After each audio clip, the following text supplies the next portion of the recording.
Bonjour à toutes et à tous, c'est un plaisir pour moi de vous retrouver pour ce nouveau numéro de votre émission Regard Neuf. Si vous n'êtes pas encore abonné à la chaîne, activez la cloche de notification pour ne rien rater.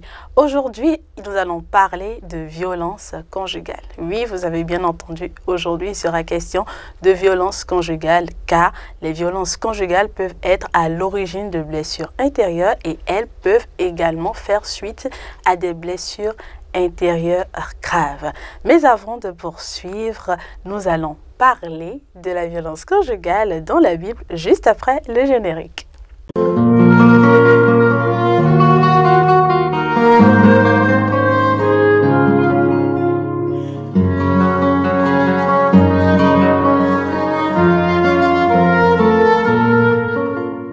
Je l'annonçais tout à l'heure en introduction, nous allons parler des violences conjugales, mais il est important de savoir ce que nous dit la parole de Dieu à ce sujet. Et pour avoir la réponse, j'ai avec moi sur ce plateau le Père Jean-Baptiste Toupé. Il est le directeur adjoint du Centre diocésain des éditions et des médias CEDEM. Bonjour mon Père. Bonjour Marianne. Merci d'être avec nous. C'est un plaisir. Alors dites-nous Père, est-ce que dans la Bible, il y a des passages qui parlent de violence conjugale? Merci Marianne pour la question. Dans la Bible, on ne trouvera pas le couple de mots violence conjugale. Mais il y a cette réalité que vivent les couples qui sont décrites à plusieurs endroits dans la Bible. Je parle de l'Ancien Testament. Le premier couple qui a été créé par Dieu, Adam et Ève, Dieu les a créés égaux, il leur a donné la bonne conscience. Mais vous aurez remarqué qu'il y a eu violence verbale déjà, disons, quand Adam a commencé à accuser Ève. Ève, ne pouvant pas accuser Adam, a jeté le tort sur le serpent. Il y a eu division. Cette division a entraîné plein de choses et nous le savons.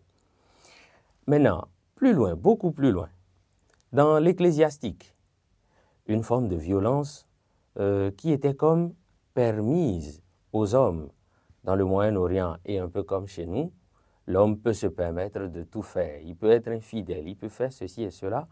Eh bien, ça n'a jamais été du goût de Dieu. Le contre-exemple que je voudrais citer dans l'Ecclésiastique, au chapitre 23, c'est qu'il est dit ceci: « L'homme infidèle au lit conjugal, il se dit en lui-même, qui me voit? L'obscurité m'entoure, les murs me cachent, personne ne m'observe. Qu'ai-je à craindre? De mes péchés, le Très-Haut ne gardera pas souvenir. » Voyez-vous, il vit la chose comme normale, il se justifie, et pour lui, sa femme n'a pas son mot à dire. Or, les conséquences sont nombreuses dans la vie de la femme et dans la vie du couple. Quand on prend un contre-exemple, Salomon, c'est parce qu'il a eu plusieurs femmes qu'à la fin, il s'est retrouvé à offenser Dieu. Quand nous laissons l'Ancien Testament et nous venons dans le Nouveau Testament, il y a eu une avancée remarquable. Car avec Pierre et Paul, on a deux déclarations très fermes. Paul qui rappelle que l'homme est la tête du foyer. Et pour cela, il demande aux femmes de savoir respecter leur mari. Et il ajoute aussitôt que l'homme doit aimer sa femme comme le Christ aime son Église. Et ce que l'on n'entend pas souvent ou que l'on veut omettre, il doit être prêt à se sacrifier pour elle. Dans ce cas, s'il en est ainsi dans le couple, on ne doit pas voir des violences conjugales. Eh bien, Pierre en parle aussi. Pierre qui dit dans le 3e chapitre de sa première lettre que les femmes doivent être soumises à leur mari, les aimer en tout. Et lui dit, il précise en même temps, et l'homme. L'homme doit considérer la délicatesse de sa femme en toutes choses, car elle est appelée aussi à hériter du royaume. En bref, de l'Ancien Testament jusqu'au Nouveau Testament, même si on ne dit pas clairement violence conjugale, il y a tout un enseignement pour permettre la paix dans le couple et éviter des choses comme ça. Mais pourquoi est-ce que face aux violences conjugales, l'Église ne permet pas, ne permet pas à la victime ou à ceux qui sont autour d'aller au divorce, de faire tel ou tel, et elle recommande systématiquement pardonner? L'Église recommande le pardon pour l'amour et par l'amour afin de guérir les deux. Donc, il s'agit évidemment d'une ouverture du cœur à la grâce pour comprendre, c'est-à-dire à celui ou celle qui est violent dans le couple, de s'ouvrir à la grâce du pardon pour pouvoir pardonner et réparer la situation. On n'enseignera jamais, séparez-vous. Mais il arrive des cas où l'Église recommande la séparation du corps, pas le divorce. Pour le bien-être, généralement, c'est pour le bien-être des femmes, parce que c'est les hommes qui sont la plupart du temps violents, et je veux dire physiquement. Mais l'Église recommande la séparation du corps pour un temps, histoire qu'on voit comment travailler les deux. Vous comprenez? Donc, on ne peut pas enseigner le contraire de ce que Dieu a voulu. Merci beaucoup, mon Père, pour ces clarifications. Merci. Vous venez de le comprendre, Dieu, il cherche à prévenir les violences conjugales, mais quand cela arrive, que disent les spécialistes, que dit la science? C'est juste après le générique.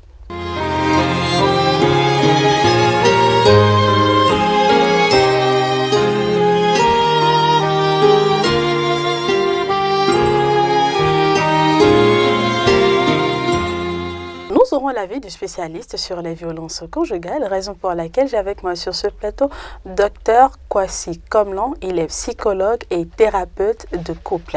Bonjour docteur. Bonjour. Merci d'avoir accepté notre invitation. Merci, le plaisir partagé. D'entrée de jeu, dites-nous, quel comportement peut-on qualifier de violence conjugale? Oui, toute pression physique, psychologique, économique ou sexuelle, dès qu'il y a cette pression-là, on peut parler de violence. Je dis physique, c'est la pression physique qu'on peut observer de façon flagrante, où on a des coups et blessures, ça c'est la violence physique qu'on peut dire. La violence psychologique, c'est les négligences qu'on peut observer, des pressions psychologiques, de l'humiliation, qui peut venir de la part d'un partenaire. Voilà des formes de violence qu'on peut appeler violence psychologique. Donc, violence sexuelle, vous voyez déjà, quand l'acte n'est pas consenti, on peut parler de violence sexuelle. Violence économique, quand un partenaire refuse à l'autre en tout cas de faire des activités rémunératrices de revenus, d'avoir accès aux ressources qui va donner une certaine liberté, une certaine indépendance au partenaire. C'est une forme de violence aussi qu'on peut qualifier de violence économique. Dites-nous, docteur, est-ce que des blessures intérieures peuvent être à l'origine de violences conjugales? Oui, bon, dans la question du couple, il y a plusieurs paramètres qui peuvent être à l'origine. On peut parler des blessures intérieures. Donc, nous venons avec des réalités différentes et la mise en commun de ces réalités peuvent créer des hiatus, des conflits et qui vont faire que, bon, un partenaire peut dire, je veux corriger l'autre, corriger entre guillemets. On se permet pour dire, c'est moi qui connais la vérité, je veux vraiment éduquer l'autre. Et là, il peut occasionner des violences. Comme les blessures aussi, les blessures qui sont qui naissent dans la relation avec les premières figures d'attachement, la manière dont l'enfant perçoit la réponse que la figure d'attachement donne à l'enfant. L'enfant peut percevoir de la négligence, de l'abandon, de l'injustice, de la trahison, du rejet. Quand la manière de répondre aux besoins de l'enfant peut permettre à l'enfant de percevoir tout cela. Ce n'est pas que le parent ou la figure d'attachement a mal fait forcément, mais l'enfant de sa position peut percevoir cela. Et ces blessures s'activent quand on est en couple.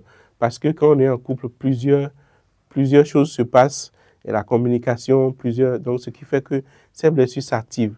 Celui qui a été, par exemple, celui qui a subi, qui a perçu l'injustice est sa blessure dominante. Quand il est en couple, il peut chercher à contrôler l'autre, par exemple.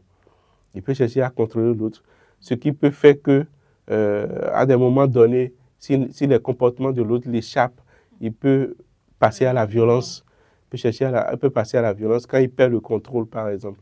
Donc, les blessures peuvent expliquer en partie les violences, la manière dont la violence dans le couple.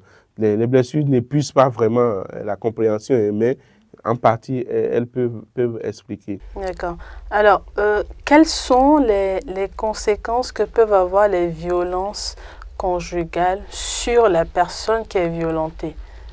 La première cause, d'abord, c'est la dépression. Maintenant, nous n'allons pas jusqu'au niveau des maladies mentales. On peut dire que du dégoût, de l'ambivalence, même au niveau des sentiments que le partenaire a pour son conjoint, pour l'autre.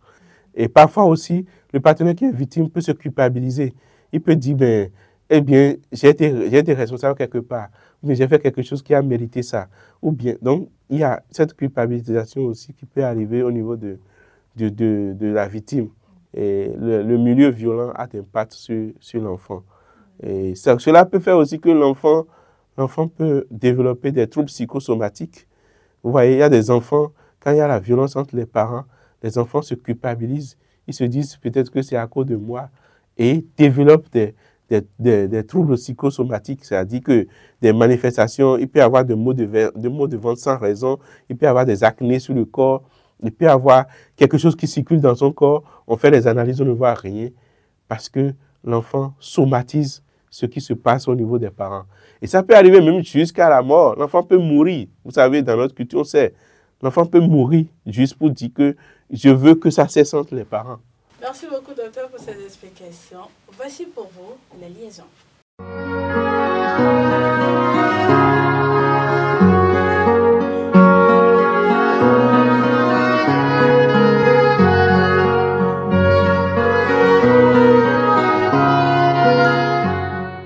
Vous avez eu l'avis du prêtre, vous avez eu l'avis du psychologue. À présent, voici pour vous la liaison. Et pour la liaison, je vais commencer par vous, Père Jean-Baptiste. Que recommandez-vous aux couples qui vivent des violences conjugales? D'abord, je voudrais rappeler aux uns aux autres qu'il faut se préparer à entrer en couple. On n'entre pas en couple comme on va au marché. Il faut se préparer. Et l'Église a tout un processus de formation pour cela. Aujourd'hui, nous invitons pour ces formations des psychologues, des gens mariés qui viennent donner leur expérience, ce qu'ils ont mal fait et tout, pour enseigner les jeunes, pour enseigner ceux qui vont entrer en couple. C'est la première chose. Donc, faites-vous former pour véritablement vivre une vie de couple joyeuse.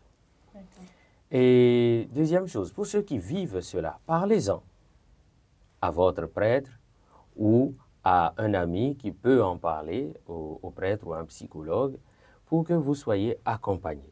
Il est vrai que dans notre culture, les hommes n'aiment pas beaucoup afficher ce genre de situation parce qu'ils veulent gérer tout seuls, mais il vaut mieux en parler pour se faire aider.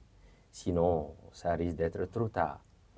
Et une troisième chose que je dirais, l'Église, mère et enseignante, veut et travaille toujours pour le bien de l'humanité, le bien de l'homme. L'Église a toute une panoplie de solutions pour aider. Et n'oubliez pas, la prière appelle et ouvre le chemin à la grâce qui peut transformer le bourreau, qui peut le convertir. Prions donc et agissons. Voilà. D'accord, merci beaucoup mon père. Alors, docteur Comlan, que recommandez-vous aux personnes victimes de violences conjugales qui n'osent pas en parler?